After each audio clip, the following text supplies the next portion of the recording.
السلام عليكم ورحمة الله وبركاته. ازيكم عاملين ايه؟ يا رب تكونوا بخير وصحة وسعادة. لحظة وصول الزعيم الفنان عادل إمام لتشييع جنازة الفنانة دلال عبد العزيز رغم المرض اللي هو بيعاني منه وحالته الصحية المتأخرة، إلا إنه صمم إن هو يشيع جنازة دلال عبد العزيز رغم تقرير الطبيب الصادم لعادل إمام ومنعه من الخروج، لكنه أصر تشييع جنازة الفنانة دلال عبد العزيز. حالة من الانهيار الشديد جدا لكل كبار نجوم الفن في تشييع الجنازة. بجد النهاردة لحظات صعبة على كل نجوم الفن وكل محبين الفنانة دلال عبد العزيز. النهاردة عادل إمام لما راح يشيع جنازة دلال عبد العزيز كان معاه رامي إمام ومحمد إمام، الاتنين كانوا ماسكينه لأن عادل إمام وضعه الصحي صعب جدا جدا. كمان الفنان محمد صبحي اللي حالته الصحية متأخرة ويصمم إن هو يشيع جنازة الفنانة دلال عبد العزيز.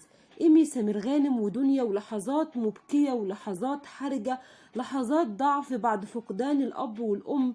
بجد يا جماعة أصعب حاجة هي فقدان الأب والأم، لحظات بتوجع من جوه، بتكسر الواحد من داخله. يعني فعلا محتاجين ان احنا نقول لهم ربنا يصبرهم يا رب على اللي هم فيه. أزمة كبيرة جدا جدا، فقدان الأب ويليه مرض الأم الشديد ويليه رحيل الأم مرة تانية. يعني فعلا حالة من الانكسار الشديد جدا. تواجد الزعيم عادل إمام والفنانة إلهام شاهين وماجدة زكي وأشرف زكي وأشرف عبد الباقي ونجوم كتير جدا من كبار نجوم الفن، وبكاء عمرو سعد اللي أبكى كل الموجودين في تشييع الجنازة. عمرو سعد اللي بكى وقال أمي ماتت اليوم مش قادر أعيش من غيرها، كان بتربطني بيها يعني علاقة حب وعاطفة وحنان وحاجات كتير جدا جدا بالفنانة دلال عبد العزيز. أنا مش عارف أتمالك، أنا مش عارف أقف على رجلي.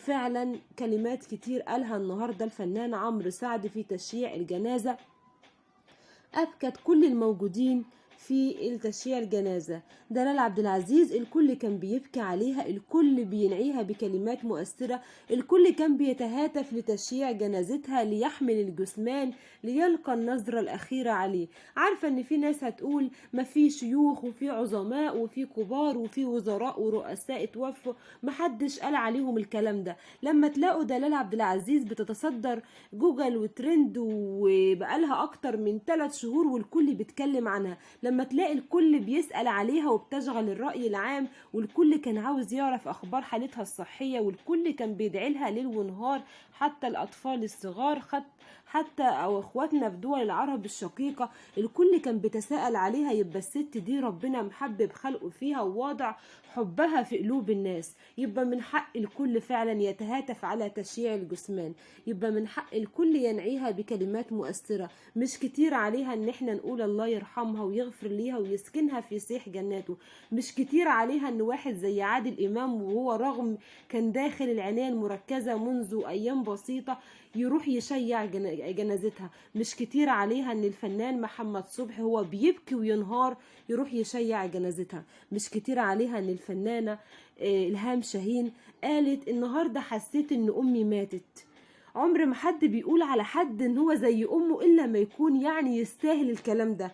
إلهام شاهين النهاردة في احد المداخلات مع احد الاعلاميين قالت اليوم حسيت ان امي ماتت.